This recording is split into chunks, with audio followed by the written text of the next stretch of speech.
ചോറിനൊപ്പം കഴിക്കാൻ പഴുത്ത മാങ്ങ കൊണ്ട് നല്ലൊരു കറി ഉണ്ടാക്കാം. അപ്പോൾ ആദ്യമേ വലിയൊരു മാമ്പഴം തൊലിയൊക്കെ ചെത്തിയിട്ട് നല്ലതായിട്ടൊന്ന് ഞെരടിയെടുക്കണം. നല്ലതായിട്ട് പഴുത്ത 300 ഗ്രാം വെയിറ്റുള്ളൊരു മാമ്പഴം എടുത്തേക്കുന്നത്.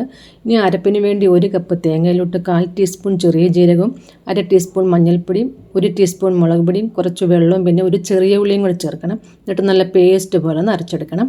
ഇനി ഈ മാമ്പഴം ഒന്ന് വേവിച്ചെടുക്കണം. 3 പച്ചമുളകും കൂടെ ചേർത്ത് കൊടുക്കാം. 1 കപ്പ് വെള്ളവും പിന്നെ ഒരു 1/4 ടീസ്പൂൺ മഞ്ഞൾപ്പൊടി ഇട്ടിട്ട് നല്ലതായിട്ടൊന്ന് ഇളക്കി ഇതൊന്ന് വേവിക്കണം. ഒരു 4 മിനിറ്റ് നേരം ഒന്ന് വേവിച്ചാൽ മതി. ഇടയ്ക്കൊക്കെ ഒന്ന് ഇളക്കിയും കൊടുക്കണം. വെന്ത് കഴിഞ്ഞിട്ട് ഇതിലോട്ട് ഈ അരപ്പ് ചേർത്ത് കൊടുക്കാം. അതുപോലെ മിക്സിയുടെ ജാറ് കഴുകി കുറച്ച് വെള്ളവും 1 ടീസ്പൂൺ ഉപ്പും കൂടെ ചേർത്തിട്ട് 2 മിനിറ്റ് നേരം ചെറിയ തീയിലൊന്ന് തിളപ്പിക്കാം.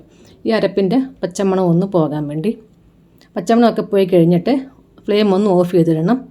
ഇതിൻ്റെ ചൂട് കുറച്ചൊന്ന് പോയി കഴിഞ്ഞിട്ട് ഇതിലോട്ട് തൈര് ചേർത്ത് കൊടുക്കുക. ഇപ്പോൾ ചൂടൊക്കെ ഒന്ന് പോയിട്ടുണ്ട്. കുറച്ച് 1/4 കപ്പ് പാകത്തിന് പുളിയുള്ള തൈരും കൂടെ ചേർത്ത് കൊടുക്കാം. പിന്നെ 1/4 കപ്പ് ചൂടുവെള്ളം കൂടെ, അതുപോലെ പോരാത്ത ഉപ്പും കൂടെ ചേർത്തിട്ട് 2 മിനിറ്റും കൂടെ ചെറുതായിട്ടൊന്ന് ചൂടാക്കിയെടുക്കാം. ഇനി ഈ ചെറിയ ഉള്ളിയും ഇതെല്ലാം കൂടെയൊക്കെ ഒന്ന് കടുക് വറുത്ത് വയ്ക്കണം. 2 ടേബിൾ സ്പൂൺ വെളിച്ചെണ്ണയിൽ ഇതിലോട്ട് 1/4 ടീസ്പൂൺ മുളക് പൊടിയും 1 നുള്ള് ഉലുവാപ്പൊടിയും കൂടെ ചേർത്തിട്ട് കറിയിലോട്ട് ഒഴിച്ചു കൊടുക്കാം. അപ്പോൾ നല്ല സ്വാദിഷ്ടമായ പഴുത്ത മാങ്ങാക്കറി റെഡി ആയിട്ടുണ്ട്. ഈ ഒരു തിക്നെസ്സിൽ വേണം ഇരിക്കാൻ. ഒരുപാട് ലൂസ് ആവുകയും ചെയ്യരുത്, ഈ ഒരു കട്ടിയിൽ. അപ്പോൾ എല്ലാവരും ഒന്ന് ട്രൈ ചെയ്ത് നോക്കണം. താങ്ക്